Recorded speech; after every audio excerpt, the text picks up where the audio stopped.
আজকের পর্বের শুরুতেই বাড়ির ভেতরে তুমুল উত্তেজনাপূর্ণ পরিস্থিতি তৈরি হয়। রনিত সরাসরি তার মা এবং কল্পনা পিসির মুখোমুখি হয়ে দাঁড়ায়।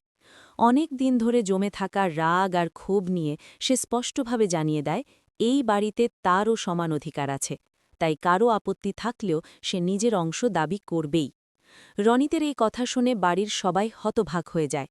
কল্পনা পিসি রেগে গিয়ে তাকে বোঝানোর চেষ্টা করেন যে এই বাড়ির শান্তি নষ্ট করলে তার ফল ভালো হবে না, কিন্তু রনিত কোনো কথাই শুনতে রাজি নয়। ঠিক তখনই ইঙ্কা সেখানে এসে উপস্থিত হয়। সে রনিতের পাশে দাঁড়িয়ে তাকে সমর্থন জানায়। দুজনে একসাথে সবাইকে জানিয়ে দেয় যে তারা ইতিমধ্যেই কিছু পরিকল্পনা করেছে এবং খুব শীঘ্রই সেই পরিকল্পনা বাস্তবায়ন করবে।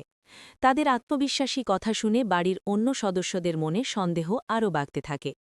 এই উত্তেজনাপূর্ণ মুহূর্তের মাঝেই হঠাৎ কল্পনা পিসি মাথা ঘুরে মাটিতে লুটিয়ে পড়েন। সবাই ভয় পেয়ে যায়। অজয়ের বাবা তাড়াতাড়ি এগিয়ে এসে তাকে সাহায্য করার চেষ্টা করেন, কিন্তু অজয় ও দীপ আচমকাই তাকে জোর করে সেখান থেকে সরিয়ে দেয়। তাদের এই আচরণ দেখে বাড়ির সবাই অবাক হয়ে যায়। অজয় রাগের সুরে বলে, এখন আর অভিনয় করে লাভ নেই, অনেক সত্য লুকিয়ে রাখা হয়েছে। কিছুক্ষণ পর কল্পনার জ্ঞান ফিরে আসে। তখন বাড়ির সবাই একসাথে বসে যায় এবং বহুদিন ধরে লুকিয়ে থাকা কিছু গোপন বিষয় নিয়ে আলোচনা শুরু হয়। দীপ ও অজয় তাদের বাবার দিকে তাকিয়ে একের পর এক প্রশ্ন করতে শুরু করে। তারা অভিযোগ করে যে তাদের বাবার অতীতের কিছু সিদ্ধান্তই আজ পুরো পরিবারকে বিপদের মুখে ঠেলে দিয়েছে। বাড়ির পুরনো সম্পত্তি নিয়ে করা কিছু গোপন চুক্তির কথা উঠে আসে, যা এতদিন কেউ জানত না। এই কথা শুনে বাড়ির পরিবেশ আরও ভারী হয়ে ওঠে। কেউ কারো দিকে ঠিকমতো তাকাতেও পারছে না। এদিকে এই সমস্ত ঝামেলা দেখে ঝাঁপি ভীষণ ভেঙে পড়ে। সে বুঝতে পারে এই বাড়িতে থাকা মানে প্রতিদিন নতুন করে অপমান আর ঝামেলার মুখোমুখি হওয়া। তাই সে সিদ্ধান্ত নেয় এই বাড়ি ছেড়ে চলে যাবে।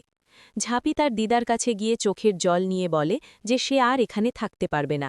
দিদা প্রথমে তাকে থামানোর চেষ্টা করেন, কিন্তু ঝাঁপির দৃঢ় সিদ্ধান্ত দেখে শেষ পর্যন্ত তাকে অনুমতি দেন।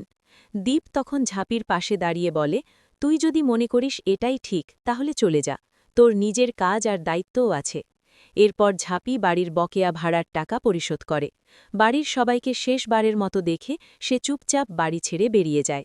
কিন্তু দূরে দাঁড়িয়ে এই দৃশ্য লক্ষ্য করছিল রনিত ও ইঙ্কা।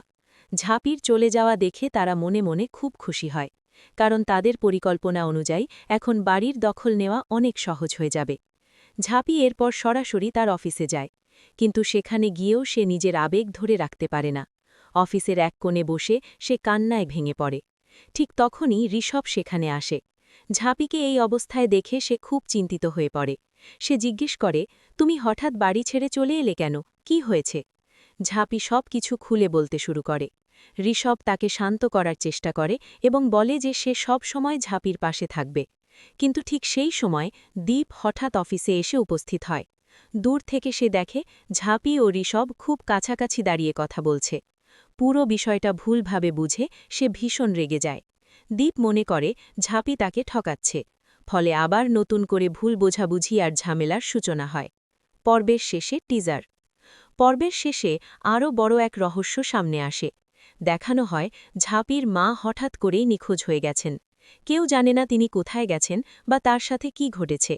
এই খবর শুনে ঝাঁপি ভেঙে পড়ে, কিন্তু পরক্ষণেই সে দৃঢ় সংকল্প করে যেভাবেই হোক সে তার মাকে খুঁজে বের করবেই। অন্যদিকে দেখা যায় রনিত ও ইঙ্কা গোপনে কারো সঙ্গে ফোনে কথা বলছে। তাদের কথায় ইঙ্গিত পাওয়া যায় ঝাঁপির মায়ের নিখোঁজ হওয়ার পেছনে হয়তো তাদেরও কোনো বড় পরিকল্পনা লুকিয়ে আছে। এতে করে আগামী পর্বে রহস্য, উত্তেজনা এবং পারিবারিক দ্বন্দ্ব আরও তীব্রতর হতে চলেছে।